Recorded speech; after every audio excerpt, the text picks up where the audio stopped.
11 has been changed to a non-published number. Omnisound Radio 1 network. We've got a lot of little blurbs in there for them. You'll true. be able to check that out. That allows us to get out to lots and lots of listeners like yourselves, and just allows us a bigger fan base. That's true, and it's really great. It's our first show with these guys. That's true. What do they call that when a plane takes off for the first time? They're you know what I'm talking about, or a ship sails off. It's the something flight or you know what I'm talking, but you know what I'm talking flight, about. No, that's not it. Okay, we're really. I don't know. Anyway, but first night with Omnisound. So first night with Omnisound, yeah. So excellent, very excited. Very about that too. excited about that. Now you can call us here at the station. Our number's 336-996-1596. That's right. I think that's right. Isn't that right? We just got this number. That's the right number. It is. Actually, we just got last week. Last week, yeah. If you were with us, we were interviewing Marcus Allen from the Apollo stuff. Very excellent. That's up in the archives right now. We're tonight supposed to be Eileen Dietz. And okay, that one intentional. Yeah, we didn't plan that. What we did plan on is her being present with us, and well, we're going to see. Hopefully, she'll give us a call here pretty soon. But if you guys didn't know, Eileen Dietz played in one of our top 10 best horror movies of all time. Probably almost, I would say the top one almost. Scary movie. The top one. The top one. Yeah, the scariest. The number one. The number one. The scariest horror movie ever made. Eileen Dietz. She played a couple different roles on that actually. Yeah, that's true. The Exorcist is the movie. Yeah, The Exorcist is a movie. But she played the face of the demon. The one painted up like a clown kind of. Captain Howdy. Yeah. Okay. Yeah, she played that, and she also did a lot of people don't know that they attribute all of the female roles of the possessed child to Linda Blair. Well, Linda Blair didn't do all those parts. Actually, Eileen Dietz did a lot of those parts. Yeah. Some of the vomiting scenes, some of the more intense. The crucifix scene. We're not going to go into any more detail on that. You know what it is. If you've seen the movie, you know what we're talking about. And yeah, that. I guess because she was still the actual. She was actually older than Linda Blair. Linda Blair was I think 12 or 13 at the time, and Eileen was a lot older than that. Not a lot, but she was in her early 20s, I believe, at the time that came out. So through the use of wonderful 1973 film direction, and back when they made real movies, folks. Yeah, without CG and whatnot. Who needs this CG stuff? This is back when they made real movies. This was what was going on. You had to think your way through. Yeah, you did. You totally did. The special effects. And well, anyway, that's who we were going to talk to, and Maiden Voyage. That's what we're looking for. Maiden Thank Voyage. You. Yeah, Maiden Voyage. Yeah. On the chat room.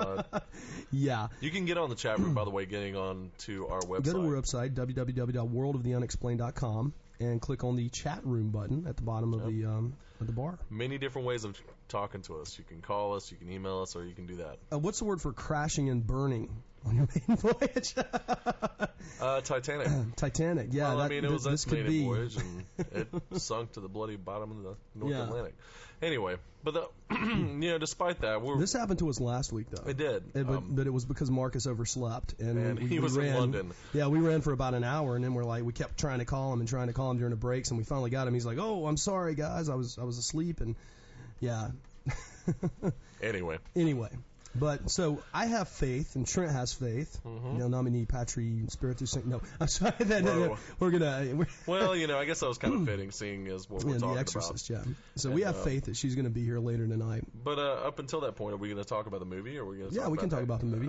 Okay. Actually, if anybody knows, what we wanted to talk about tonight was some of the strange things that happened during the filming of the movie in 1973. Yeah, it seemed to have happened in a couple of movies involving the supernatural. Poltergeist was one of the movies Poltergeist where had some bizarre things happened during the filming. But apparently, The Exorcist had quite a share of bizarre, unexplained occurrences. Definitely.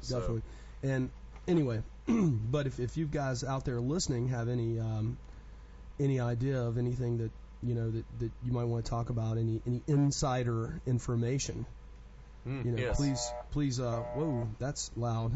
If you have any insider information, give us a call here at 996-1596, and we'll talk about it. 336-996-1596, and you'll be on the air with us. Do you want to kind of go through a run through of what we got?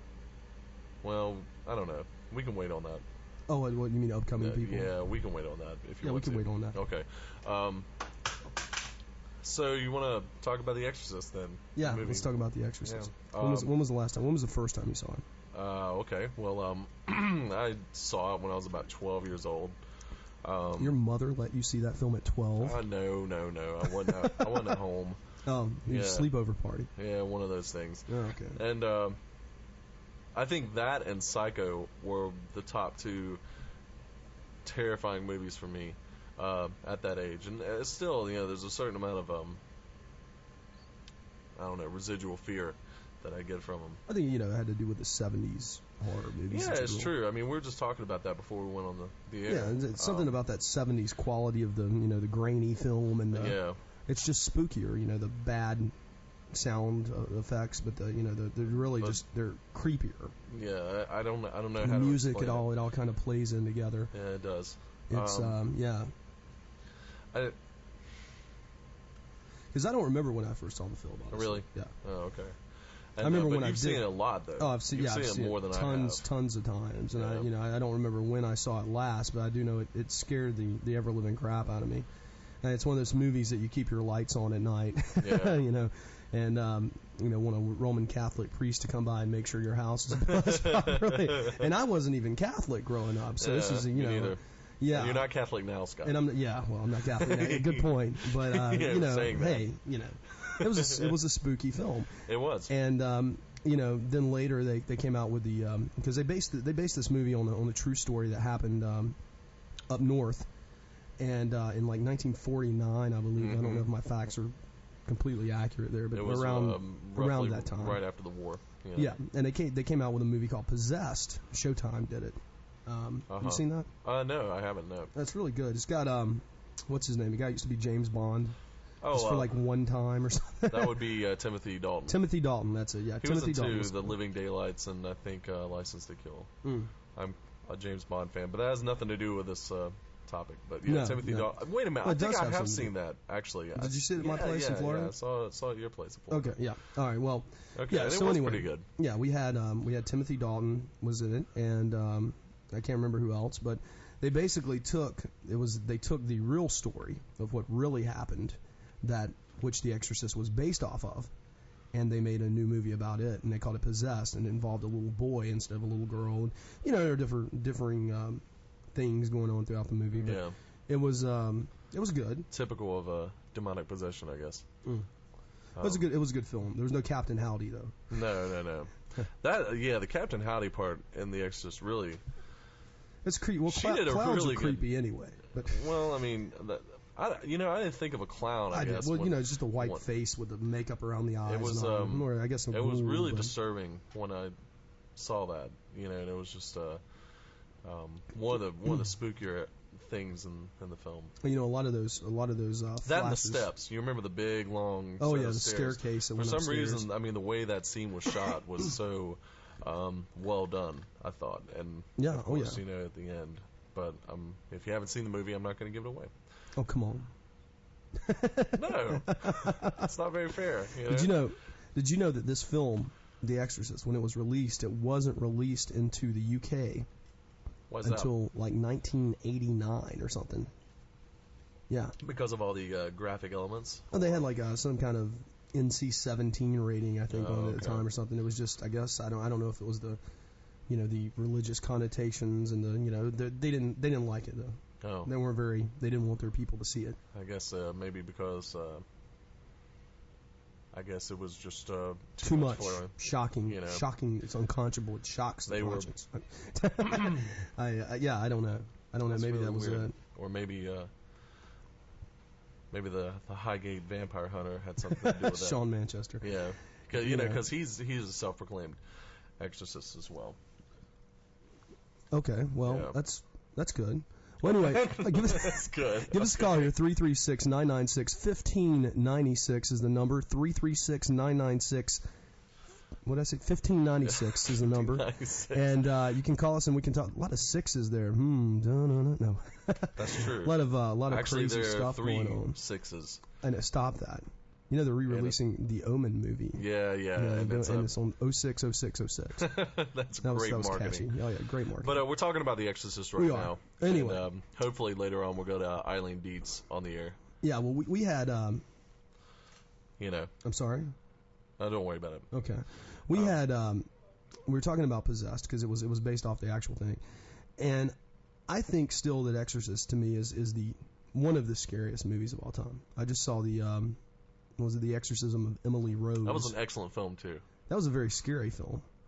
But, I mean, I don't know. I thought, after I saw that and after I saw the new prequel, I was like, I don't know. I mean, there's a lot more CG now and a lot more of the computer that's true. interference. You sort of lose the vintage element of because, the film. back then, you had, like, they actually used the animatronic stuff and they used more, they had to work harder to get the required results. From what they wanted, what they were doing. That's true, and they had to think creatively because they couldn't just hop on a computer and I want this. I have to. How's it going to look on film? Yeah. Let's sit down and let's make it look that way on film because I here's the room, here's the stage, and we can't draw it in later. Yeah. So. Let's not forget, on a sort of. As we're talking about special effects, the whole Star Wars trilogy. Oh, Lucas, and then think about like film. the last 3 and how it was CG'd all up and down. Oh, it was awful. It was awful. And I was never a Star Wars fan. Well, anyway, that's true. I mean, I was a Vader fan, I guess. I thought Darth Vader should have his own film, and it should be him running around. He did. It's the last one. No. It should just excuse me.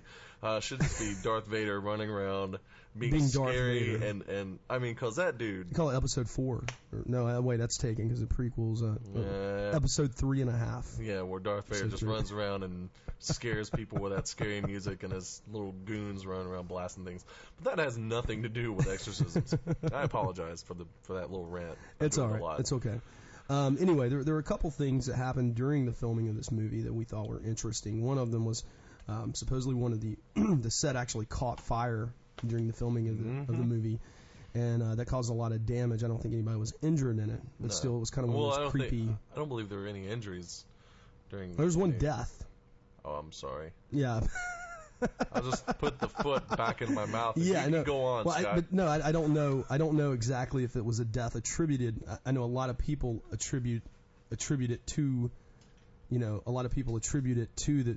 Stop that. A lot of people attribute it to the filming of the movie, but I know that, I don't know exactly how it ties in. That's why I was hoping what I was hoping that Eileen would explain to us and talk about to us, because she was on the set, and like I said, hopefully we'll be able to grab her here in a little bit online. And I mean, she is on the West Coast, and there's the time difference, but we had talked about that, so hopefully we'll be seeing her pretty soon. Well, anyway, that's neither here nor there. What else, J. Scott, happened on the set? Well, just a lot of creepy, eerie, supernatural things that I don't want to spoil. Oh, so fair enough. Anyway, we're going to hold off on some of that. Okay. But I'll give you some more background on it. The Roman rite of exorcism is what's used in this, and I don't know how many people out there listening know anything about exorcism in general, but the Catholic Church redid this Roman rite back in, I think, 1994. They came back and they revised it. They didn't revise it during Vatican II? No. Vatican II was in 65, That's 68, something like that. Vatican II was a major element but they left because it was such an antiquated and outdated thing. No one ever heard of an exorcism in the in the 20th century. That's true. I mean, there were very few, very far between, and there were things that the Roman Catholic Church had to approve. They had to give permission for these priests to do these things. No, wait a minute. I thought Malachi Martin was present for like a lot of exorcisms. I mean, is that Malachi Martin was an exorcist, actually. Right. But I'm just saying, he involved in like a lot of them. Oh yeah, he worked in the Vatican, or worked closely with the Vatican at the time. I think he actually worked in the Vatican for a while. He was a priest. He's dead now. I think he died in the mid 90s sometime, or late 90s.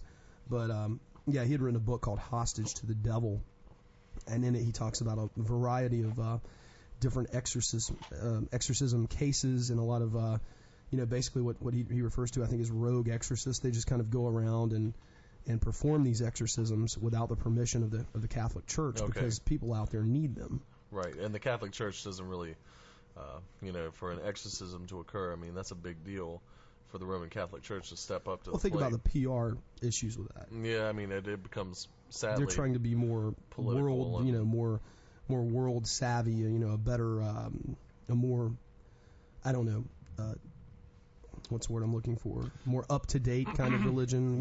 They don't want people to think of them and think of, oh yeah, those are the guys that run around and shout and throw holy water at people and act all crazy and quote Byron or something. Yeah, I mean they're trying to break away from that. But I thought it was strange that they waited until the 90s before changing the Roman ritual of exorcism. Isn't that weird?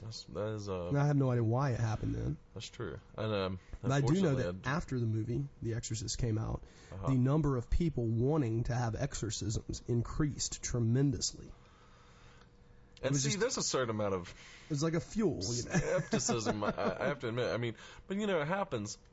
You don't believe in demonic possession. Absolutely not. No, I don't. I realize that The Exorcist is a really scary movie, and those kind of films are always very interesting, and frightening. But I don't really feel as though... See, I do. That's why demons can hop in your body at will. I mean... I think basically my... So you believe in demons, you just don't believe they can hop in your body? No, I think demons are much more... they follow a much more subtle approach to corrupting people. Like suggestion. Yeah, I mean they're masters of suggestion. Come on, take the drink, take it. Exactly. Take it. No, I'm serious though. You want it. They don't really need to hop in your body, because human beings are very capable of committing all kinds of atrocious acts well on their own without any other outside help. And on that note, we want your opinion. 336-996-1596. Call us up here, 336-996-1596, and we'll take your call. Email us at worldoftheunexplained@gmail, as in Google, gmail.com, or visit us on the chat room at OmniSound Chat.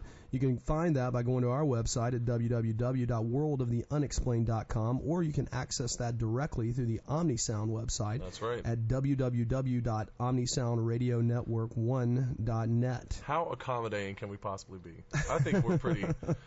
I'm sorry, that's omnisoundradio1.net. Okay. My bad. Forget the network part. Yeah. I mean, because we had a show about 2 weeks ago where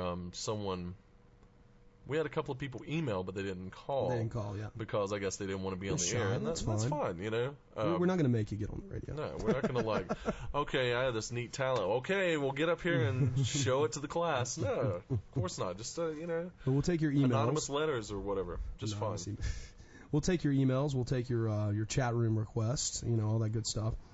But anyway, yeah, Michael Cuneo wrote a book not too long ago called American Exorcism: Expelling Demons in the Land of Plenty. I had him on years ago. Yeah. And he had talked about sitting. He'd be a great guest to have back. Oh, yeah, he would, but I don't think he talks about that anymore. Oh, okay. He goes from one book to the next, and then he cuts off interviews.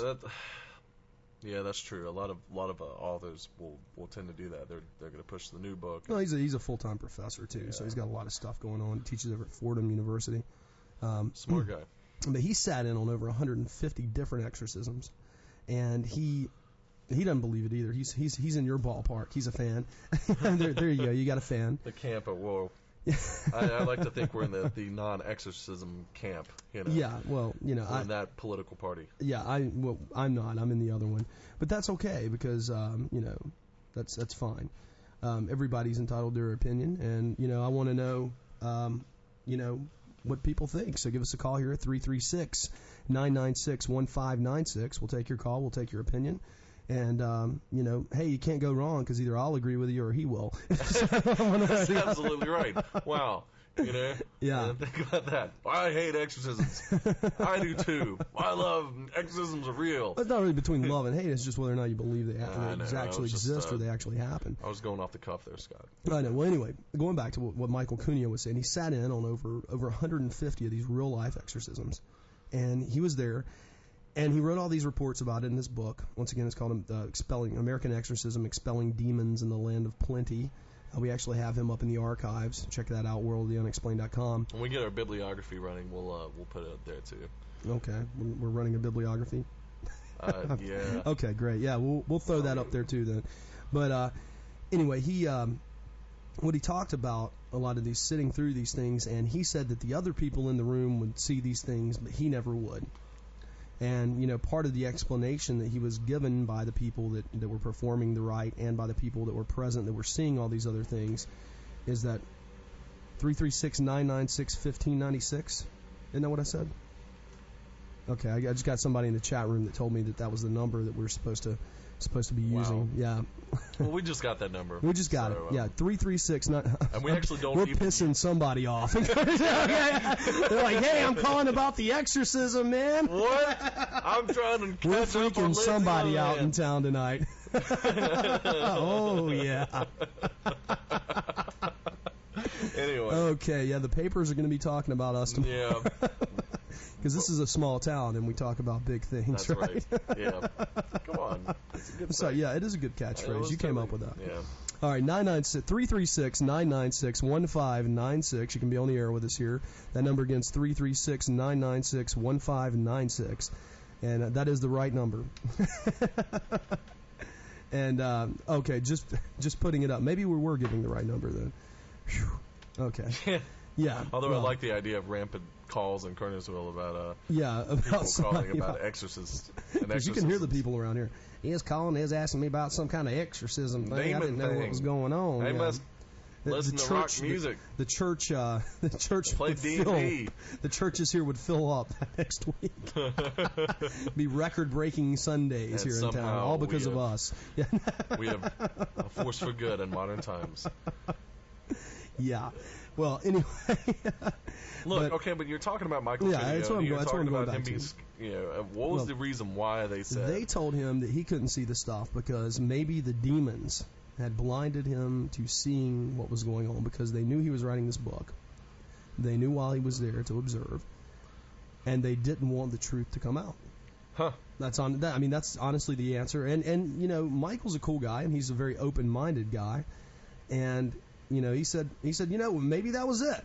You know, he said, but let me tell you, I sat through a lot of these things, and I don't believe that was it. But, you know, there's an explanation that we can work with. Well, that's true. I mean, I like to think that exorcisms, generally speaking, are aspects of the human mind, which is infinitely complex. Yeah. And capable of producing all sorts of effects. I mean, we always hear the stories about people walking over coals and whenever their child is trapped in a car, lifting the car up, and the human mind is an amazing adrenaline. Yeah. And you know, it also comes down to a power of, I guess, belief. And if you really feel that you're possessed, you know, then you're gonna possibly do things that seem unbelievable, so to speak. I mean, so you're saying that you can think that you're possessed? Is that what you're saying? Well, yeah, that's another sort of facet to my anti-exorcism thing. You know, it's a facet of the human mind. You know, that's okay. We can deal with that. That's temporary insanity, if you will. You know? Yeah. Well, I don't know. I just don't know why anyone would want to think of themselves as being possessed. Well, to explain what? To explain aberrant behavior, maybe aberrant social behavior. I guess so. I mean, you know, to sort of justify your aberrant social behavior. Okay. Or, I mean, you know, any number of things, but I really just don't think demons are hopping into your head, personally. Okay. You know, I think they're not hopping in your head; they're hopping in your body. Well, okay, I guess you're right. Hopping into your body. I don't think demons do that. All right. I do. I think the devil's a pretty suave guy, and he makes really good drinks and listens to the best music. You know. So do you think that demons ever did that? Well, maybe there was a time, you know, because I mean, you do. I mean, you read it in the Bible. I mean, that's the very famous story in the Bible about Jesus casting the demons out into the swines. Yeah. I mean, so you believe it may have happened then, but you're doubting that it happens now. I doubt that it happens hardly at all. All right. Well, on that note, let me give you the number again: 336-996-1596. We're going to take a short break and try to get a hold of Eileen, and we will see you guys back here in about 5 minutes. All right. Be back in a bit.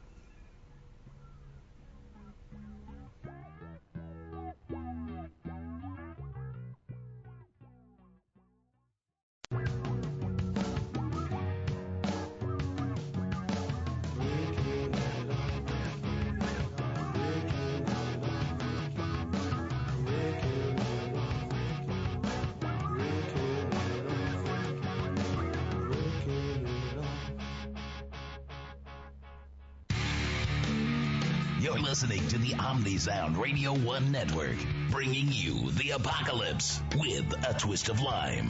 www.omnisoundradio1.net.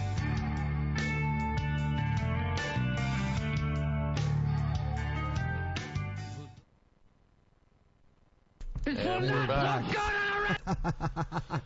Wonderful machines. We are using actually the Behringer soundboard. Trade secret. All right. Yeah, I could have actually intentionally given misinformation. Yeah, we're back. Okay. Anyway, we are back now, and we're still trying to contact Miss Dietz. Her website, by the way, is www.eileendietz.com. That's EILEENDIETZ.com. And it's pretty informative Check about that her out. career. She's had quite a prolific one of many films. Yeah, she was on General Hospital for a while. Guiding Light. Yeah. And also the Exorcist movie, that's what she's known for. Yeah, which is, of course, what we're talking about tonight. Yeah. Should we be talking to her involvement in the Exorcist, and the sort of bizarre, and the strange things that surrounding, what happened. Yeah, the mysterious occurrences during the film. But hey. So what were we talking? But okay, besides that, what were we talking about before? Just before the break? Real life exorcisms. I think that's more interesting anyway. Yeah, kind of. So we're gonna shift gears here. I mean, we'll not really shift gears. I mean, no, it's still in the same subject matter. Driving on the same road, but maybe in a different car. And we're broadcasting this live from Kernersville, North Carolina. A small town where we talk about big things. That's right. I love that. Anyway, and it's cold outside too, man. Yeah, oh yeah. Finally, we're in the south here, and it's not supposed to be that cold. But it's cold. It's supposed to snow tonight. Is it really? Yeah. Cold as the devil's heart. Come on, I gotta keep it on track with what we're talking about. As the devil's heart. Yeah, I need to get the sound effects up and running so I can get the eerie, creepy stuff going on here. But just don't put that little noise that shows up on the Gremlins movie. Even though that's a creepy noise, I think. I'm not familiar with it now. You want me to do it? Go ahead. Okay.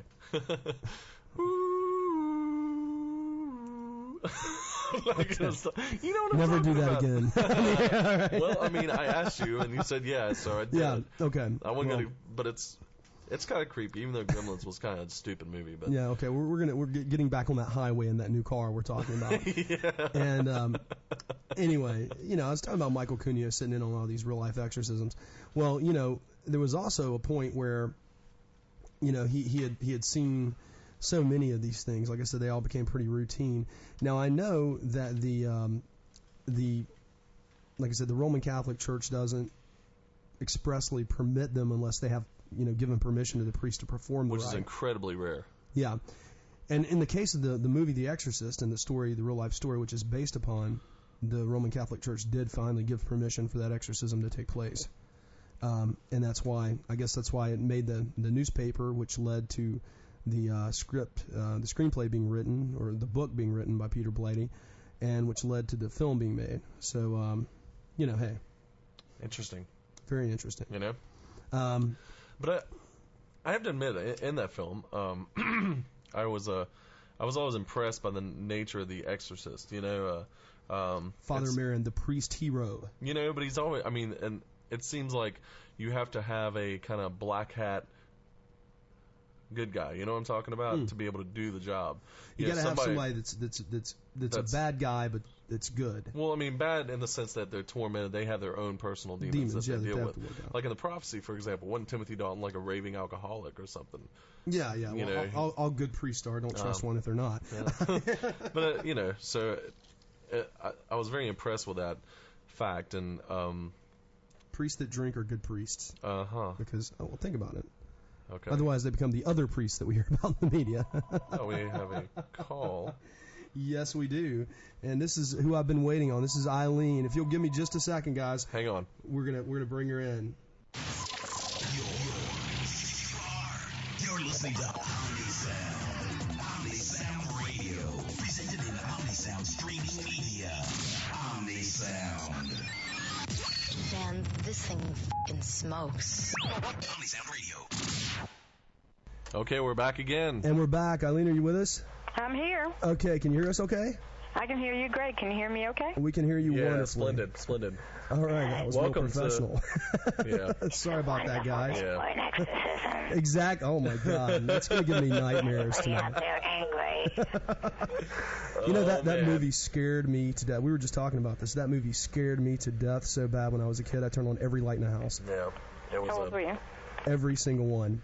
How old were you? I was I'm 29 now. I'll be 30 next month, actually. I saw the film when I was 12. I saw it when I was, I guess, I don't know, 8 or 9 probably. Yeah. The youngest I've ever heard is 5. That's just 5 wrong. years old. Can you believe it? That's sinful. Young. That's sinful. A little bit. Father Mirren would not like that. that. As a little boy, he thought that for like 5 years he thought there was someone hiding under his bed. Oh my God. He couldn't poor go to kid. sleep, but he had a sister or somebody that took him to the movies. Oh my God. Probably a big mistake, but Definitely. it's definitely a Well, film. I'll tell you one thing: younger and younger kids are seeing the movie now. Now, do you keep up with with the new Exorcism type movies, that genre that come out, like Emily Rose, the Emily Rose film that just came out recently? I heard Emily Rose. What was the rest of that? Oh, I'm sorry. Do you keep up with that genre of film as far as? Yeah, I do, but I haven't seen Emily Rose just because I don't know why. Because I was waiting for my husband to go see it with me, and he got real busy. That's a scary film too now. But it's on DirecTV, so I intend to see it this week. That's true. Yeah, I just got back from Florida. I was doing the FX show. Yeah, we saw it on your website. Let me tell all of our listeners out there. Her website is www.eileendietz.com. And you can also check out your sister's book on that site. I see that she's a very prolific writer, and she's got a book kind of spun off or based loosely around The Exorcist. If any of you guys out there want to know how I got the job in the film and what I had to go through to get it, and the audition process and the makeup process and the screen test process, she's fictionalized that whole process in that book called 50 Cents for Your Soul. Huh. And if anybody would like to get it, they can just send me an email. Okay, excellent. Cool. Yeah. Well, we'll send it direct rather than going through. They can also go through Amazon.com. Okay. Okay. Well, that's great. Well, it's really fun, guys. You know, all of you people out there listening, it's a really fun book. It's inspired by The Exorcist, and there's all the main people in The Exorcist, as far as actors are concerned, are kind of fictionalized in this book, and you have a lot of fun figuring out who was who. Kind of like a play on real life, then. Yeah. certainly. All right. Well, so how did you hear about this role originally? Yeah. Well, originally, first of all, everybody has to take note right now that nobody knew that this film was going to be The Exorcist. No one knew that this was going to be the scariest movie of all time. We were making a horror film. Yeah. Right? You know, Yeah. I was doing these goofy things, you know, and kind of weird things, and putting on all this weird makeup and being paid for it. So I was rather young at the time. Now, how old were you at the time that was made? Oh, let's just say I was older than Linda. Okay, yeah, I knew there was an age discrepancy between you and Linda. I mean, that's why they hired me in the first place. They only hired me for actually, I was only supposed to work on the film for 6 months and really just work on 6 weeks and work on the crucifixion part of it. And we call it the crucifixion scene or the abuse of the cross scene. And I ended up working on the film for almost 6 months. Wow. And Yeah. how long did that makeup take to get on? I'm sorry? How long did it take to put the makeup on? It's about 3.5 hours. Good God. And there were lots of days that they put the makeup on, and I didn't shoot. So I'd go in at like 5 o'clock in the morning or 6, and I'd put the makeup on, and I'd wait all day, and at the end of the day, they took the makeup off. Wow. But I mean, it was okay. I thought the whole thing was just, a lot of fun. That's So true. how did I feel about it was odd. I've always been a very spiritual, although not a particularly religious type person, but a spiritual type person. So I was very aware of keeping my ducks in order in a way. Well, are you more spiritual now after the film than you were before? I'm more spiritual now because I'm getting older. That's what happens a lot. That's I've heard. fair. That's fair. It's like some people become really religious when they get really old. Oh yeah. Just in case. Yeah. So, what? The film made me kind of look around and see what was and see what was happening and stuff like that. And I had always been drawn to horror films even before I shot The Exorcist. There was a whole slew of like some black and white older films outside of Psycho, or as well as Psycho. And I always saw horror films, and I always liked them. So after I shot The Exorcist, I've just shot a whole bunch of more horror films, and I just kind of like them. Well, hey, that's So- fair. I saw actually one of the DVDs, something that was, I think around 2002, that was released called it was Exorcist or Exorcism, I think. Which is called Plain Exorcism. That was it, Exorcism. Did you see it? I didn't get a chance to see it, but I did see the web, some of the stuff on the internet, and I was like, I see like every horror movie imaginable. Trust me, I'm the world's. You must order that. I think you can order it off the net. Yeah. And tell me what you think. I'm definitely going to get it. What do you do in that film? I played an evil nurse. An evil nurse. Okay. A very, very evil nurse. So they just want to typecast you in the evil roles. Oh, yeah. Yeah. Now, we know you did some work on General Hospital and some of the other soaps earlier. Light. Guiding Light was it? Yeah, I think that's General Hospital was the biggest one, and of course I played a character in a mental hospital. Oh, there you go again. Of course.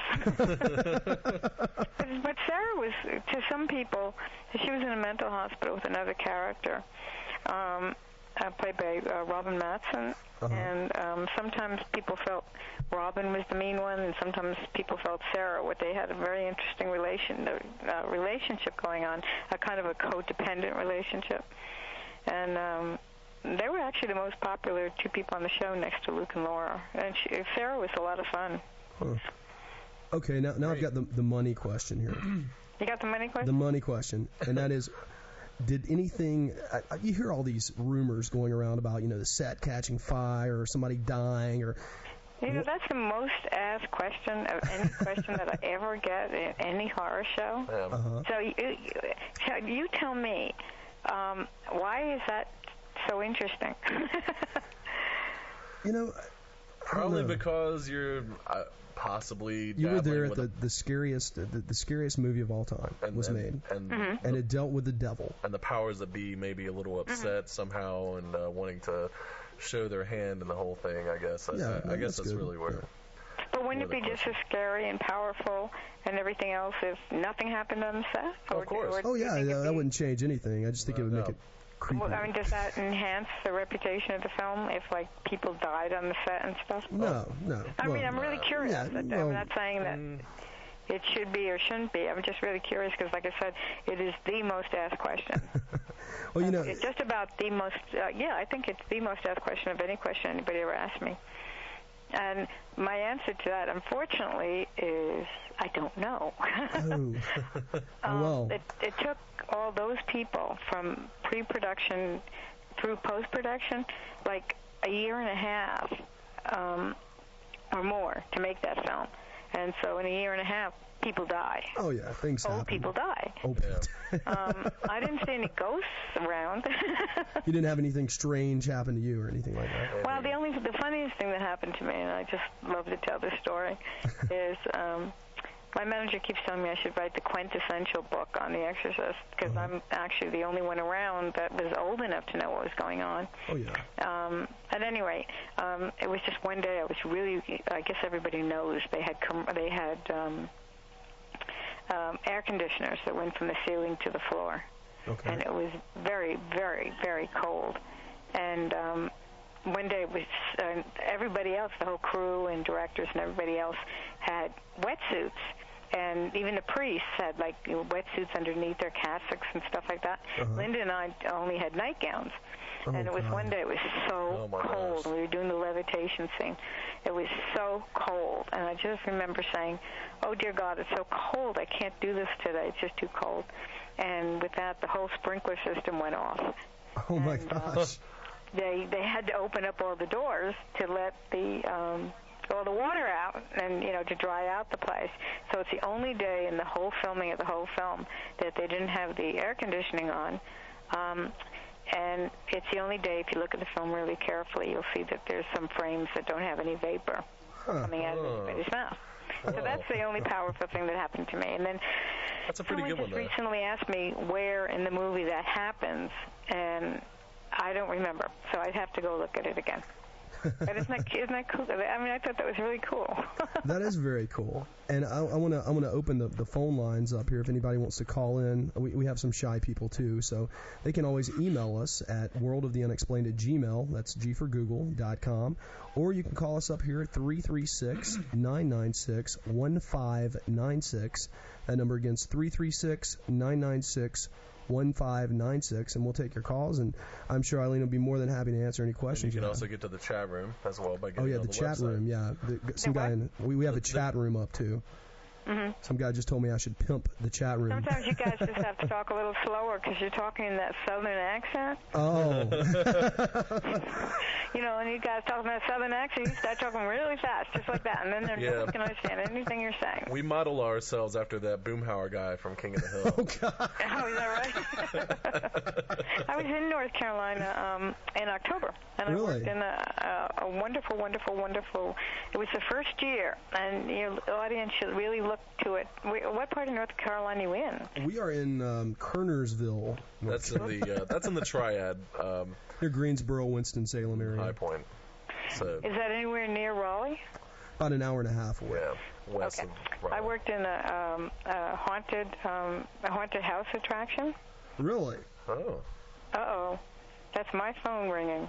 Uh-oh. Uh-oh. Should I quickly answer and tell him to call back? Yeah, you can if you want, sure. I won't lose you. Hold on. All right. Once again, guys, that number, she's going to be right back. That number again here is 336-996-1596. We are awaiting your calls. Call. Email, chat. Call, chat. We'll take your calls and we'll let you talk to her. Hey. I said, I'm doing a radio interview, and she went, oh, okay. Well, okay, I'll call you back. But anyway, so I was doing this haunted house attraction outside of Raleigh called the Silent Forest. And it's the first year he was doing it, and he had a couple of kinks. But if you guys should really look for it next year. Oh, yeah. Are you going to be back next year? We try to hit. Eileen said to say hi. I might be doing it. Look to see if I'm also. Oh, yeah, that would be great. Do it again. But definitely stop by and talk to Mark and say you heard great things about him. Okay, I'll do that. It was really scary, and he has 2 big barns plus the forest. Huh, how big is the whole attraction? How big is the whole attraction? Very. How long does it take? I guess how long does it take to go through it? I was going to say it's very big. About 40 minutes. Wow, that's great. Or maybe 20. I'm not good at things like that. Oh, still. I think it's probably about 25 minutes. You might think that being part of it, but being scared by it, it may seem like an eternity. That's true. That's a very good I point. get scared by everything. Oh, come on now. When people jump out at me. When people jump out at me or, pull out knives and stuff like that, of course I get scared. Oh, yeah. I mean, I'm not the devil. I just play one. Just play one on TV, right? Or in the movies, in this case. Talking about the devil, there's a movie that I shot in November. It's called Sin Jin Smith. And I just saw a rough cut of it today. I saw that. Hang on, we've got a caller. Hang on just a second. We're going to put you on with him, okay? Okay. Hi, caller. Where are you from? You're on air. This is Max from Canada calling. Hi, Max. How are you doing? I'm doing pretty good here. I was sitting here listening, and I'm sitting here wondering. It's like, you've seen the movie Sphere, right? and they're talking about being able to do the same things with your mind. I'm sitting here listening and wondering if that was seriously happening on this set. Wait. What movie did you say? The movie Sphere with Samuel L. Jackson. Where they went inside the sphere, and then it came back. Then they were able to go. He was able to manipulate things with when he was dreaming. I didn't see it. I'm not familiar with it. Is it based off that like a Michael Crichton book? I think so. Yeah. Okay. I'm aware of it. I think I caught like part of it, and. Are you saying sphere like F-E-A-R? Like S-P-H-E-R-E? Like the geometrical shape. Yeah. Circle. Oh, sphere. S-P-H-E-R-E. Gosh, I don't even think I've heard of it. Oh. But what is it that fascinated you about it? Well, basically the whole thing that fascinates me about it was the fact that with that, the concept from what you're saying is the ability to go and control things with your mind. Mm-hmm. And it seems like a lot of that was really because of the sprinkler thing, and the people's psyche and psychic ability, as it were, just went a little out of control without. Yeah, but did you find things? I'm really curious because the book of The Exorcist is a little bit different than the film. Did you find that some of the things in the movie were psychic rather than demonic? Well, I personally think that people can, like, if they put their mind to it, they can go and actually do a lot of these things without trouble if they spend the time and years to train. Oh, I do too. But I mean, are you thinking that Reagan created this devil persona about her because she was sick? Really, or, for attention, because her father was never around, that she created this thing? It's hard to say, really. I don't know. It's been about 7-8 years since I've actually seen the movie. It's been that long. I mean, wait, you haven't actually seen what movie? You said it's been 7 or 8 years since you've seen the film, Max? Oh. Exorcist, yeah. It's been about that long since I've seen it. You bad man. In the movie it's pretty clear. I'm sorry. But I think in the movie it's very, very clear that she's possessed by the devil. Max, are you still with us? Don't you guys think so? I'm still with you. Okay, you're breaking up a little bit. That's why I'm asking. But it also is due to the fact that I'm using a VoIP phone. Okay. Okay. Well, cool. We're gonna have to take a break. Max, thanks for calling. Thanks, Max. Yeah. And if you'll hang on the line with us, Eileen, we'll be right back in just a few minutes. Hey, and we're back. Hang on just a second. You still with us? I'm here. Okay, great. All right, cool. I have my TV on mute. Whenever you put me on hold, I just look at the pictures. Oh, we just went over 1,300 listeners here online. Oh, 1,300. 1,362 right now. That's very good. That's amazing. Hello, everybody. Say hi, Eileen. Yeah. Can I tell them all about another movie I shot? Absolutely. Sure. Go ahead. Oh, this one, you guys are gonna love it. It's not. It's probably gonna go straight to DVD, but it's called Neighborhood Watch. Mm-hmm. And it's about this young couple that move into this neighborhood in suburbia, and there's this guy out there that's just out there to torment them. And they just, they're tormented in ways that, like everyday ways, like not someone taking a gun and shooting you, because that doesn't really happen, but you know what I mean? Oh, yeah. Just that I think it's something like, don't ever take candy from a stranger. Uh-huh. And he just torments them, and one place he kind of cuts them up, like on CSI or something like that. But it's all so much of the story, and so much you really care about these people in this movie, and you really care about what happens. So look for it. It's called Neighborhood Watch. Neighborhood Watch. And I do a little cameo in it. What part do you play? Yeah. I play one of the neighbors in the Neighborhood Watch. Okay. I would do a little tiny part, really cameo. They said, will you do this little part in it so we can use your name? And I said, sure. So we can use your name? So we can sell our movie? Just pay me. Yeah. So I told them I really liked the movie, so I've been, promoting it. It really scared me. And like I said, I really liked the people, and the acting is just wonderful. And so the special effects are to die for. You know, we're in such... Oh, God. You guys are breaking up a little. Oh, sorry about that. Is that better? Yes. Okay. Okay. Yeah, I think it's the mic. And sometimes sometimes it sounds like you're going away, so stay close. Okay. Stay very, very close. I'm getting old. I can't quite hear the way I used to. Come on now. No, I was joking. Okay. So who's directing this film? A guy named Graham. His name is Graham. It's okay. Is he a first-time director? He directs a lot of videos. Okay. And I think he wrote some other films as well. Well, you know, it's an amazing thing about I guess the way technology, and not only technology but film and music have progressed. You know, between like now and even just 10 years ago. The amazing. They can go from video to film? Oh, yeah. I mean, everything can, people can buy the kind of equipment they need. I know I have a good friend of mine in D.C. that's a filmmaker. Yeah. And, he graduated from film school, and he went out and he bought basically an HD camera, and he shoots stuff, all over the place on his own. All indie stuff, It's just amazing. We're going to go to Canada and shoot a movie like that. Oh, really? It's going to be a thriller. Yeah, we're going to go to Vancouver.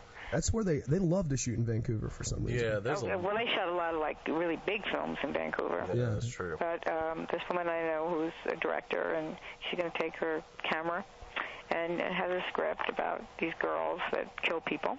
Okay. And she's going to go shoot our movie. So how does your husband feel about you being in all these evil films? He just stays away. Okay. I guess that's one way to handle it. He doesn't like to see me get mad. I can imagine. All right. I'm going to give him I just never get cast in, films for, sweet next-door neighbors and stuff like that. Would you I like don't know why. I'm like perfectly nice Would you like to do a role Do you get like mad? Do you get mad that people typecast you a lot of times for that? I never get mad. Okay. You better watch out if I ever get mad. Yeah, no joke. Yeah, that's true. We've seen Captain really Howdy. I cried. That's not very demonic, is it? We've seen Captain Howdy. And he was not. It was not a nice very guy. good. Well, in Helter Skelter, we killed people. That was one of my other favorite productions. Is that a Charlie project. based on the Charlie Manson? Yeah, Helter Skelter thing? with Charles Manson, right? Mm-hmm. Yeah, Okay. I remember seeing that a couple of years That's back. a scary movie. Yeah. Was it? Well, Manson was a scary guy, so I mean anything. He's still. When I was at the show in Florida last week. Now, where was that in Florida? Excuse me. Where was that in Florida? That was in Orlando. Okay. That was an FX Expo. Just FX show. Oh, FX show. It was fun. I worked with Freddy Krueger. Oh, Robert Englund, yeah. Yeah, nice guy. Well, everybody's nice. A really, really nice guy. And George Romero. Oh, yeah. My manager handles George Romero. Oh, wow. Yeah, we spent a lot of time having a drink together. More than one, I assume. Yeah, he's a very, very, very nice man. You wouldn't know he made all these zombie movies and stuff. Yeah, he's critically acclaimed. But I digress. Well, actually, what happened, so someone came up to my table at this show, and he corresponds with Charles Manson, and he actually came up with all these writings and paintings or drawings that Manson did. I thought that was really bizarre. Do you ever get harassed by your fans? Do you ever get Do what? Do you ever get harassed by your fans as far as? Okay, no, that's good. Not really. And all the shows, they have a lot of security. I got more harassed when I was in General Hospital. I guess they're afraid of me. In the General Hospital, the character was rather vulnerable.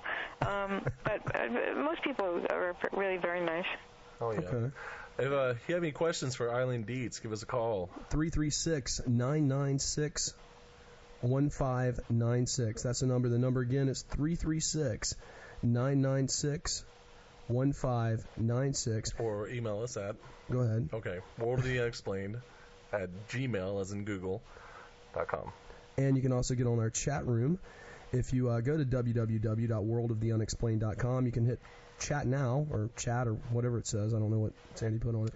Anyway, whatever the button says. It says something about chat, and you can jump on here and you can chat with all of the gang in here. That's right. Wait a minute, I got a link for the. No, never mind. I thought that was a link for the chat room. Yeah, maybe we should remind everybody that what I actually did in The Exorcist is I was actually signed to a contract to play the part of the demon that possessed Reagan. Yeah. And thus I did part or all of many of the possession scenes, such as the levitation scene, the masturbation scene, the vomiting scene, the death scene at the end. It's all those scenes, and that's what I did, and I was made up to look like her, and that's along with what they call the face of death, or Captain Howdy, which was the subliminal shot that came over Father Karras' mother as she came out of the subway. So just so you listeners are going, who is Eileen Dietz and what has she got to do with this film anyway? Eileen, we just jumped to another 1,000, so we're over 2,300 listeners right now. Oh my goodness gracious! That number, she's really nice. I promise she's not going to demonically possess you. If you give us a call here, ask her about it. Hello, everybody out there. 336-996-1596. My phone company's probably going to kill me tomorrow. Can you overload? I don't know yet.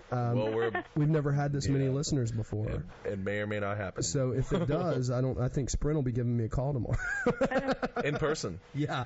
They may just show up. You remember the guy that installed it. So all you people out there, any questions you have about the film, or you want to know about the film, just call up and ask me. I'll be really nice, I promise. She won't bite. I won't. Absolutely. I won't bite. So what as far as your other films that are in the making, what's your newest project? Well, St. John Smith is the newest. Okay. And that's the one about evil versus evil. It's basically the only way to explain it. It's evil versus evil. There's these really, really bad guys that cross paths with the devil. Okay. And what happens? It's a really good Halloween film. And it all takes place on a Halloween night. And I did Creepshow 3 over the summer. Really? Yeah, Oh. we're all waiting to see how that looks. They're all going to be... I'm doing a show outside of LAX. I guess it's the 16th and 17th, or 17th and 18th, whatever that weekend is. Wow.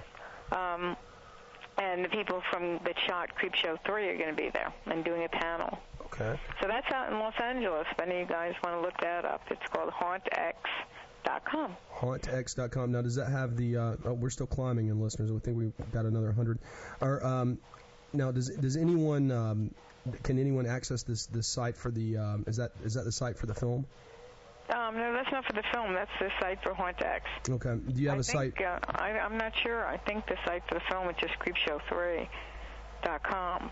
Okay. Maybe. I'll check that. I'll check that in a second. What about for the St. John thing? Do you have a website link for that or anything like that on your site? Because I didn't see anything on your site for it. You know what I'm going to do for your listeners? And maybe they'll... Because I'm just assuming they're all stjohnsmith.com. Okay. But in case it's not, can I write you an email and let everybody know? Yeah, Absolutely. sure. Send us an email and I'll post a link for everybody. I think it's Neighborhood Watch the film. Okay. Rather than like the movie. I think it's Neighborhood Watch the film, and they got a really good website. I'll try to let me try to pull that up now. I'll see what I can do. Did you hear they're re-releasing the Omen movie? Can you believe that? The original one? No, they're making a new one. And the release date is 06/06/06. That's brilliant marketing, it seems. Yeah. Well, the first one was... Go ahead, I'm sorry. No. I just... this weekend they released... I'm trying to think of what it was that they re-released. They just made something else. Huh. Darn. NeighborhoodWatchTheFilm.com, you think? The film. Let's try that. We're checking the website right now. Oh my God, this is so weird. I'm just watching the television. They're just showing down the block from my house. I wonder what happened. Whoa.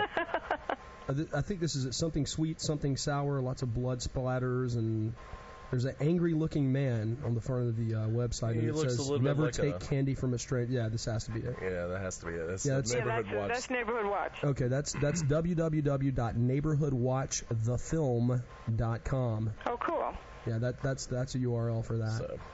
So, let's see. Gosh, just jumping around. I mean, I don't. I'm sorry. I didn't have a specific train of thought. I was just running. Neither did I. But what as far as you said, the youngest child or the youngest age that you have heard of kids seeing this film, The Exorcist, I'm going to jump back into that, was 5 years old. Yeah, that was the youngest. I just can't. I just have a hard time. Oh my God. I do too. I mean, it seems really I think the way that had to be a sibling. It wasn't a parent. But now they're getting younger. Now people will come, up to the table, and they'll be 10 or 11. Wow, that's just. But I think, like when you guys saw it, nobody really saw it until they were. I think parents wouldn't let their kids see it until they were like. 35. Oh no! As well they should. Well, they should not. But really, about 16 or 17, right? Oh yeah. I mean, I know that after the Exorcist film was released, I know there were a number of. We were talking about this before you came on tonight. And that's my mistake, guys out there listening, because I told her the wrong time.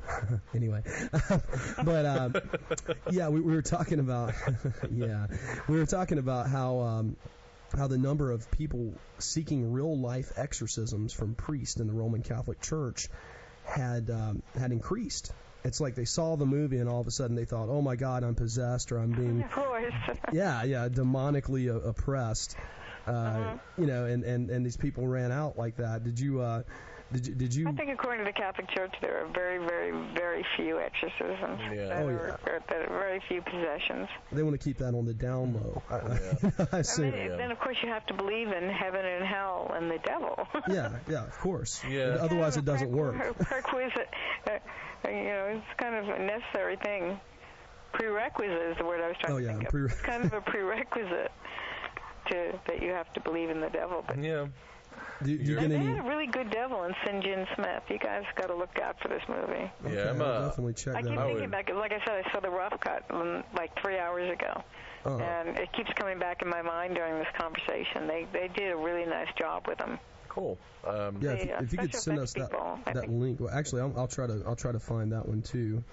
The St. John Smith link. I'm always looking out for. Well, I can also, I can put you in touch with the director. Oh, that would be great. And I'm sure he would, Ethan, and I don't know his last name either. It's okay. And I spent Christmas with these people. Get to be a big movie star and you forget people's names, right? That's the way that works. When you're a movie star, you don't have to remember people's names. That's true. That is true. But Ethan loves to talk. That's great. So, I think he'd be more than happy to do an interview with you guys. Cool. We'll have to check it out. We anyway. I'm looking for the St. John Smith thing. Yeah, I'm always keen to look at good portrayals of the devil. I don't know why, for some reason, but well, because it's fascinating. It is fascinating, and and the devil comes in all different ways. Sure does. With red ears and a tail. Or do you believe a stylish guy drinking a martini at the bar? I can't find a St. John Smith.com. Oh, you can't find it? No. Do you believe, personally, if you don't want to answer this question, that's fine, but personally, do you believe in demonic possession? We were talking about this earlier. Whether I believe that it's possible. Trent, on the other hand, doesn't. I think yeah. Oh, gosh. Here comes a whole philosophical thing. I think that we absolutely can be possessed by our own demons, and that we can absolutely recreate demons inside ourselves, either because of fear or because of upbringing or because of but I really do believe in personal responsibility. And I think she's on your team on that. I think so. That's generally how I feel about it, that outside spiritual forces don't really need to possess you, that you're well capable of possessing yourself. Yeah, I guess so. I mean, for lack of a better term. I think in a way that's what karma is. You do something bad, and or you feel really bad about in your life, so you create a situation where you get punished for what you did, and then you say, "Oh, that was karma." Right? I think that's what karma is. Oh yeah. You just bring it. You just bring it all down on yourself. I want to give that number out again. Oh yeah. That's 336-996-1596. We know you're listening out there because we see you. There's over 3,000 of you now. So that number, no, I'm not kidding. No. So that number again is 336-996-1596. And if you can't get through, don't blame me. Blame Sprint. I'll tell you, there's some people out there that do such evil things that in our world, that I think that they must be possessed by the devil or a demon or something like that. Or like Charles Manson. So evil. Yeah, Charles Manson's a good example of that. But I mean, I think to be able to do some of these things that you hear about in the media, you've definitely got to have something there that's not right with you. Yeah, that's true.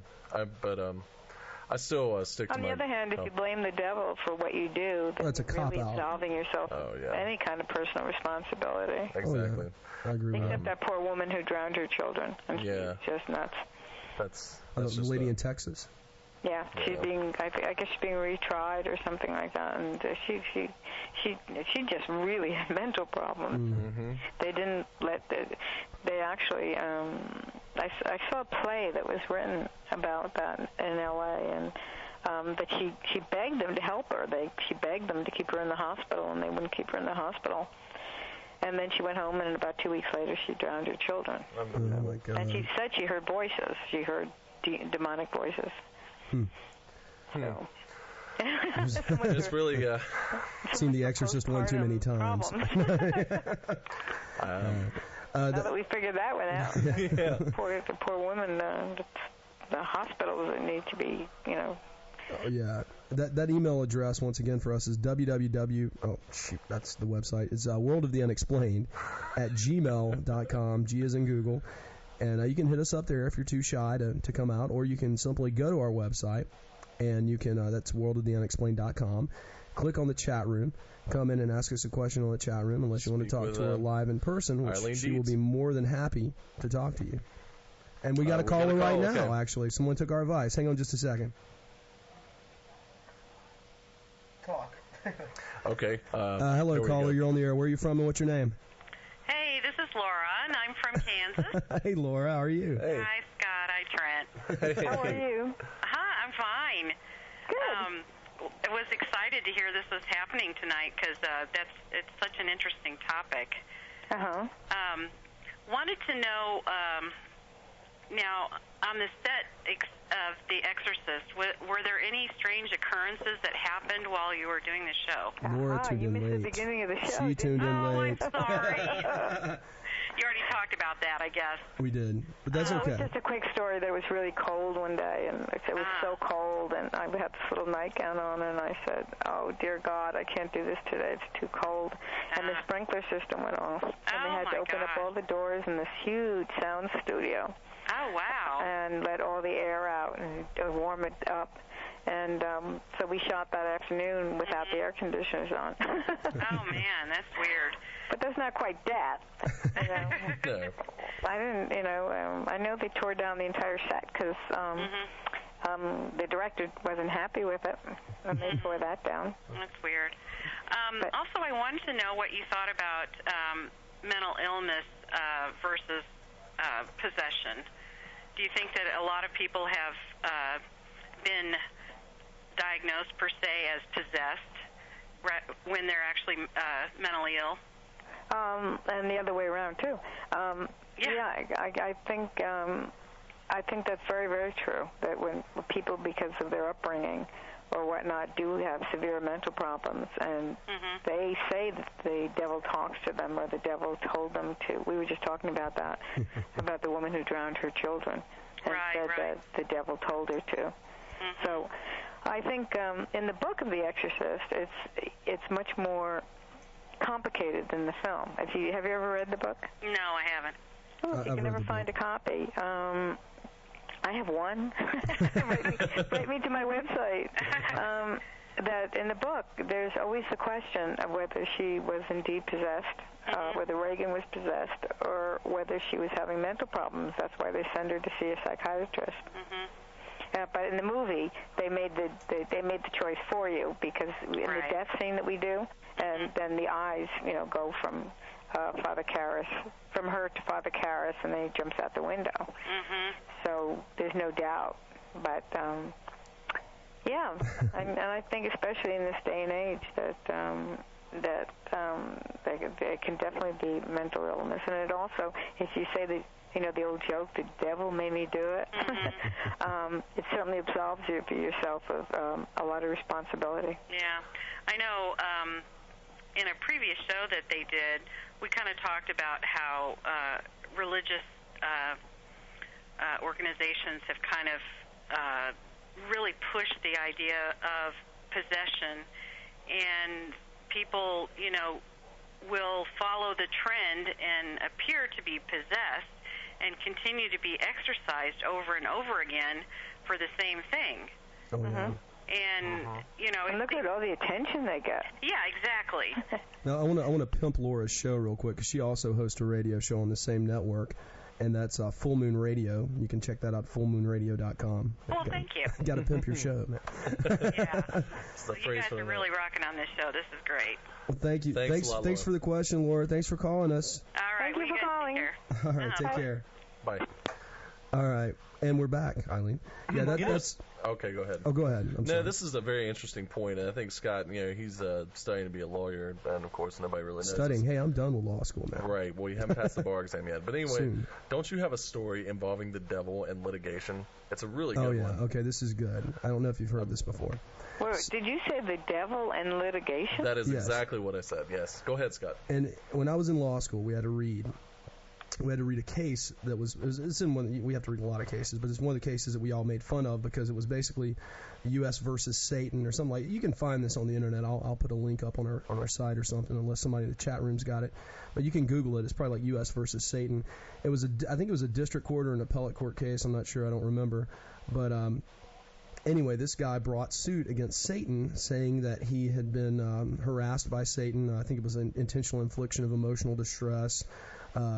Mental suffering, pain and anguish. He had been caused to lose property and money and things like this. Yeah, and he blamed this all on Satan. So he wanted to sue Satan for his, for his problems. And the judge, basically, in the opinion they laid down, basically said, well, first of all, we don't know if this court would have jurisdiction over Satan. Where does he, live? In the bounds of hell, we presume. And, it went on and on and on. And they were just really making fun of the guy. But it's a hilarious case to read. If they can, what's the name of the movie where they take Santa Claus to court? 34 Miracle on 34th Street. That's it, yeah. So if they can take Santa Claus to court, I guess that they can take the devil. Oh, that's creepy. 4,666. Oh my gosh! Is that a? I don't know if that's a listener thing or not. Hang on, I don't know. Or what is that number? Yeah, that's currently our listener. So the 666 on the end really bothers me. Can you repeat that number again? 4,666. Oh, gee, I think that is absolutely the biggest amount of people who have ever heard me talk. Oh, come on now. Come on. Well, at what time? I mean, like live. That's true. I mean, these are all over. We're going to take a short break, and we're going to be right back with Eileen Dietz from the movie The Exorcist, the scariest movie of all time, in my opinion. And we'll be taking your calls just in a moment. Okay.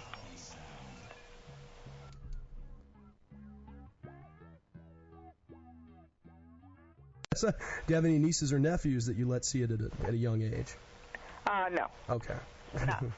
But they're very proud. They used to go to school and tell their friends that they had an aunt who was in The Exorcist, and none of their friends would believe them. Yeah, exactly. Oh yeah, sure. Liar. Yeah, right. You're making that up.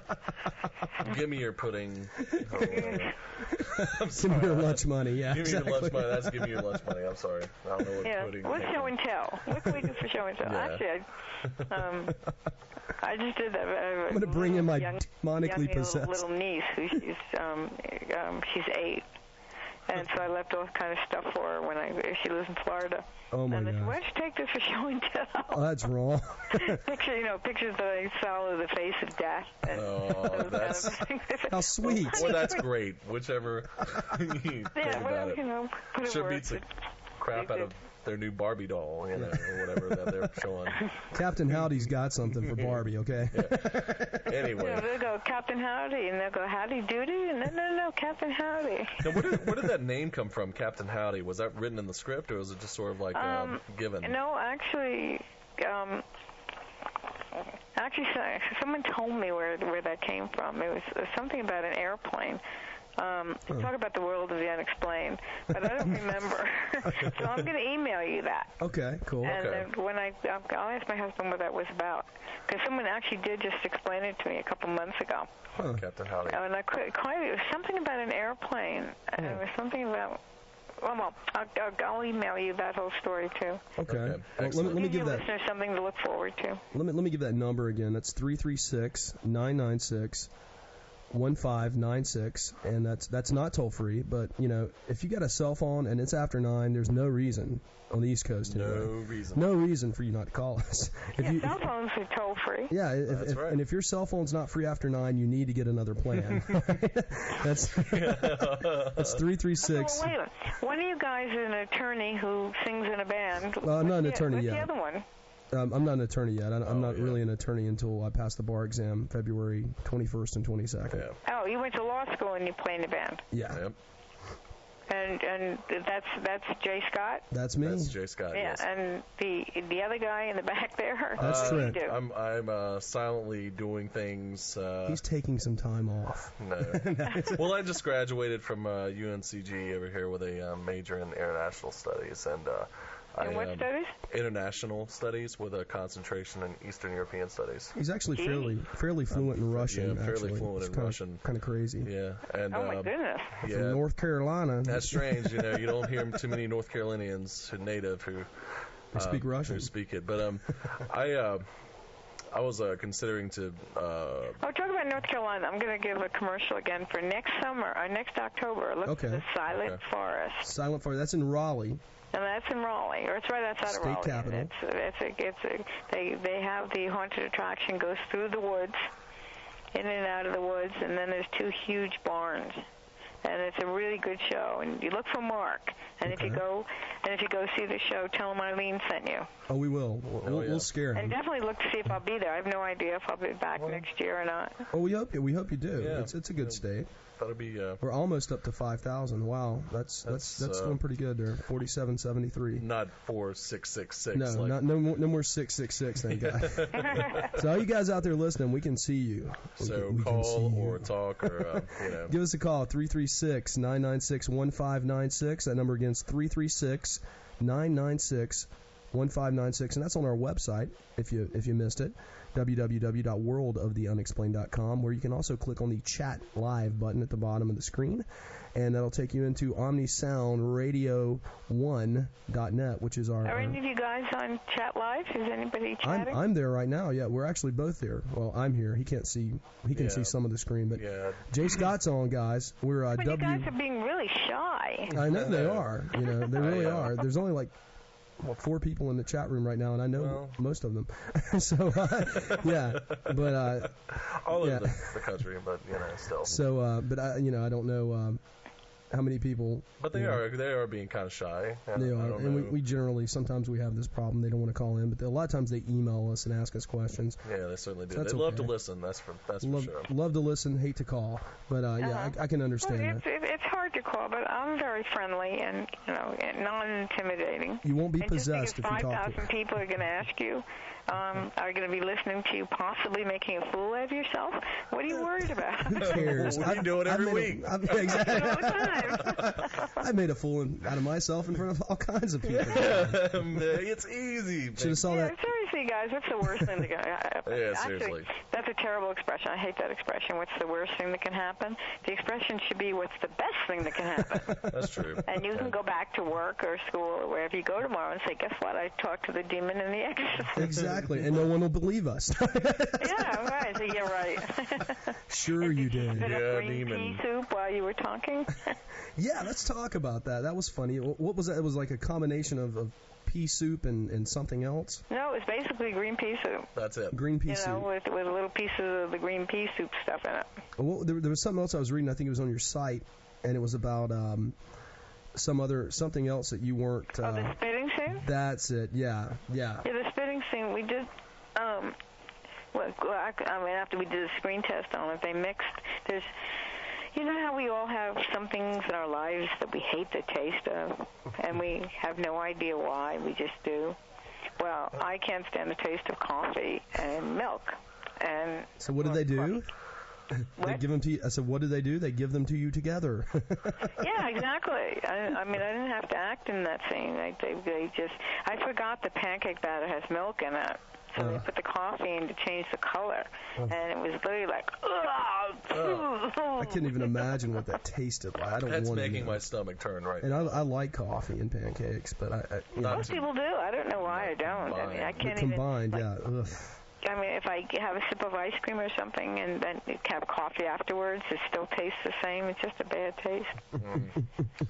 But we had a lot of fun. We shot a movie of all the special effects. I mean, part of the screen test is also testing all the special effects. Right. And at one point, they covered the camera with like a cloth, a waterproof cloth, and then the first AD, which is the assistant director, came out, and he had like a raincoat on, and it was because they kept asking me to spit.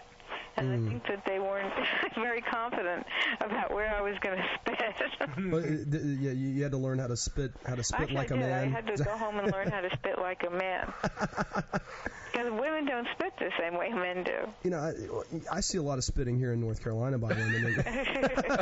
They generally have some kind of snuff in their mouth or some form of tobacco. We call it chaw. Yeah, exactly. Chaw. No, but seriously, what I did was, you guys are all going to have to look for my book when I finally write it.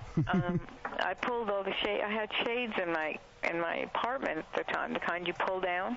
I don't think they make them a whole lot lately, but you pull them down. The solid ones? The solid ones? Yeah, they're solid, but I drew a little bullseye on there, and I literally practiced spitting. Oh, my gosh. Well, these things are important. Yeah, I guess so. Yeah. It worked out well, apparently. That's why I earned the big money. The devil is in the details, as I say. Oh, my God. Would you stop with these comments? I had to do it. You guys have a good time on this show. You guys like each other. We do. We've known each other for centuries. Since kindergarten, actually, yeah. Oh, my God. You've known each other since kindergarten? That's right. Is that what you said? Yeah, we grew up together. My. So we're, I'm hitting that big 3-0 this year. Yeah. And so are you. But Yeah. I'm hitting it first, unfortunately. Yeah. We've known each other now for, I guess, 25 years. 20. Yeah. That's insane. Wow. A little background bio for you listeners out there. Yeah, like anyone wants to know how long I've known you. Well, you guys sound like you have a whole lot of fun. Are all those people still hanging out there? Are you guys all out there? You all 5,000 people out there? Not 5 yet. They're close. We're at we're over but that. Nobody's hanging up because they find this conversation to be incredibly banal or anything. 5,356 right now. So yeah, we've gone over that mark. Unless my computer's lying to me, which I don't think it is. Computers don't lie, Scott. Wow. Just politicians. We know you're out there, so give us a call. Give us a call. Come on, guys. Don't be shy. That number's 336-996-1596. That number again is 336-996-1596. Or you can drop us an wait a minute. We just got an email. And you guys can all email me, too, at Eileen@EileenDietz.com. And we've got her website up on our site, too. Yeah. I don't have a store up there, but if you want to email me because you want to find some pictures or books or DVDs, signed or something like that, you can just send me an email. All right, cool. Okay. And you can get to her site. From Constantine. I did Constantine, too. Did you really? Who were you in Constantine? Pardon? In Constantine. You were in the film Constantine. There's so many hundreds of people in that movie. Oh my gosh! But I have a picture. Okay. I have a picture of me and Keanu Reeves. Wow. And I got a residual check the other day. Hey, that's always a good thing. Yeah, you guys know what residual checks are, right? Oh yeah. I know when ASCAP mails me a check. If I got a residual check, it means I must be in it. It must be. Now I got a question from an email. Okay. An email here. It says, were there any parts of making the movie The Exorcist that were disturbing to you at all? That's a pretty broad question. Was there any part of making The Exorcist that was disturbing to me at all? Yeah. What was disturbing to me a little bit was after the movie came out, and people were fainting in the aisles and, getting sick, and I felt a little bit responsible for that. And I was wondering how that felt to make people that scared, Oh, yeah. And I never really came up with an answer for that, but I did absolutely feel I was disturbed by it. And then I hoped that people would take that experience and somehow turn it into a positive experience. Oh yeah, but did that give you? Did that bother you for a long period of time, or is it not a long period, a short period? Okay. But no, I was aware of it, and I was aware of the implication.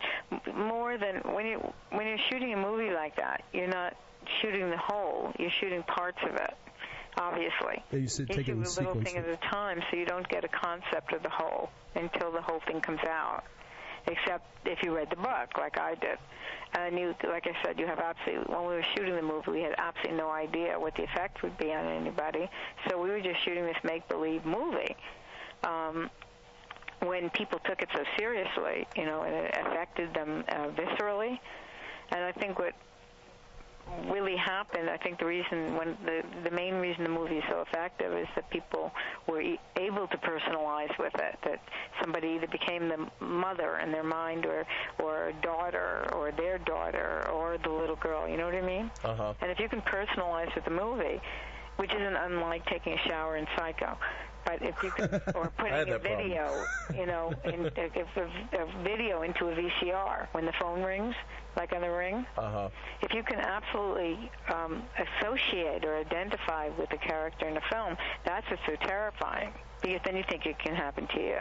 Yeah. And that responsibility was a lot, and I was totally aware of it. There's nothing you can do about it. No, not at all. But I was aware of it, and I was aware of that, and I hope that somehow it would turn into a positive experience, that people might become more spiritual or might become more conscious of what you do. As if you did something really bad, you could be possessed, except that Reagan didn't do anything bad, and she just got possessed anyway. Now, how did your parents feel about you being in this movie when they saw it on the screen for the first time? Was that a question? Yeah. Because you went away from the phone again. Oh, I'm sorry. That was my question, and that was, how did your parents feel about seeing you in this role when it came out to the big screen? How did I feel about being in the role when it came out? No, how did your parents feel? How did your mom and dad feel about it? Oh, well, first of all, I was an adult. But still, I mean, you see your mom and dad all the time. Come on, you're still their little girl, you know. Gosh, I've never heard that question in all these years. All right, yeah. I don't know the answer to that, and they're not alive anymore, so I can't ask them. Oh, I'm sorry. I think they were just proud of me. I mean, it was a movie. Yeah. I don't even remember them. Isn't that funny? I'm much more aware of the reaction to General Hospital than I am to The Exorcist. Yeah, well, and I don't know why. It's just something that's not. I don't remember. Huh. I can ask my sisters though and get back to you. Okay. Yeah, I want to pimp your sister's book here too. That's her site is. What's up with that phrase? I don't know. I like to use the word pimp. Well, tonight. it's a pretty good one. And that's her site is it DeniseDietz.com? Mm-hmm. Okay, it's DeniseDietz.com, and you can you have a link to it on your site, and they can check out the book 50 Cents for Your Soul, which is basically the true story with some names and changed to protect the innocence, I guess. Exactly. But like I said before, for you new listeners out there, that the whole beginning of the book, it is a fictionalized story inspired by The Exorcist, and it is about a horror film.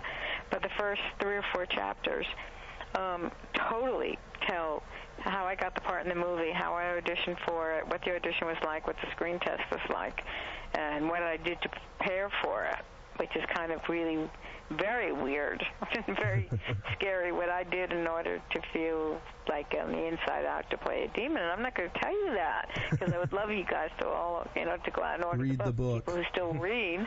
Oh, yeah. There's a couple. It's a 50 Cents for Your Soul by Denise Dietz, and if you're interested in it, you can send me an email, and we'll take care of it. Not only that, if you're interested in buying the book, we'll include a picture of the face of death. Oh, cool. Cool, very That's cool. a nice little added bonus. Can they beat that one with a stick. No, you can't. Can they get signed stuff from you too? Would you personally autograph some of this stuff? Yes. Okay, great. And the book is autographed by my sister, so we're over 6,600 listeners right now. So let me give the number again. Hopefully not 6,600. No, not 6,666. Wow. Okay, guys. 6,000 people buy this book. That's right. Buy this book. My sister and I can retire. That's right. But then they won't get to see you again. That's true. That would be very nice. But it would be fun to have a picture of the face of death. That's true. And to read this book. That's true. I have this idea. So you take the picture of the face of death, and you put it in your medicine cabinet. Oh, God. door. And then when you have people over... Oh, that's so wrong. Come from the back of the house.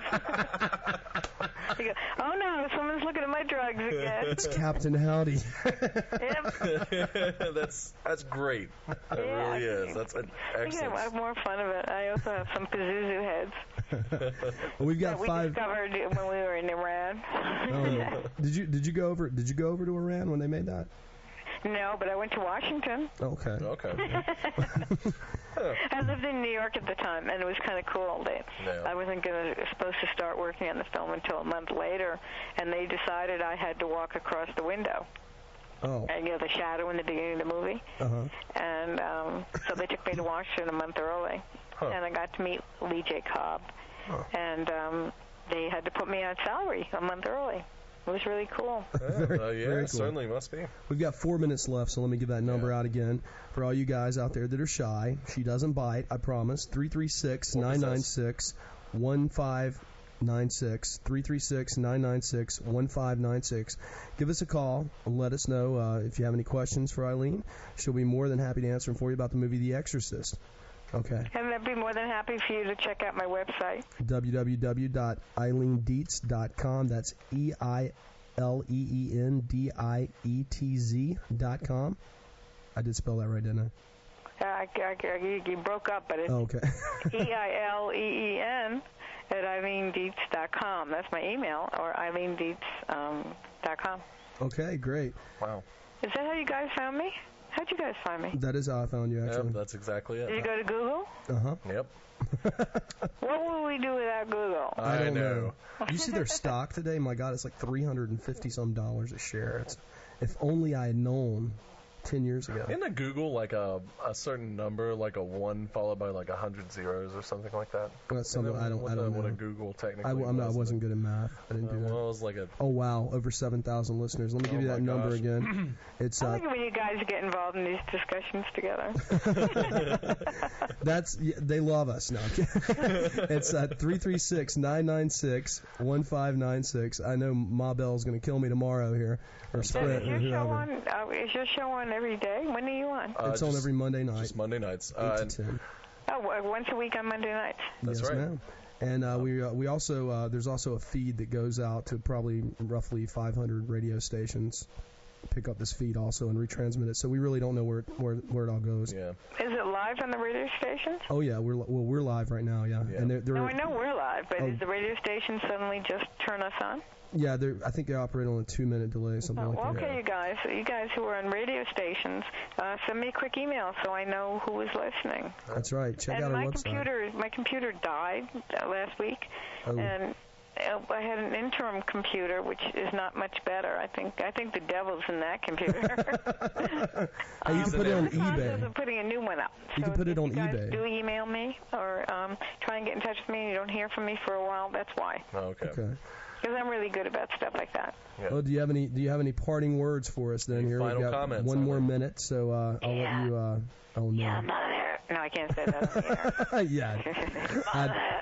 I'd be careful. They can bleep certain things out. That's why they run a delay. It's been a wonderful day for an exorcism. That's really good. I'm going to use that soundbite later on when we're promoting this. Okay. Thank you so much. If you'll hang on the line, we'll talk to you. Thanks, here Eileen. in just a second, Eileen. Hang on just for. All right. Bye. Thanks so much. Goodbye, all you listeners out there. Bye bye.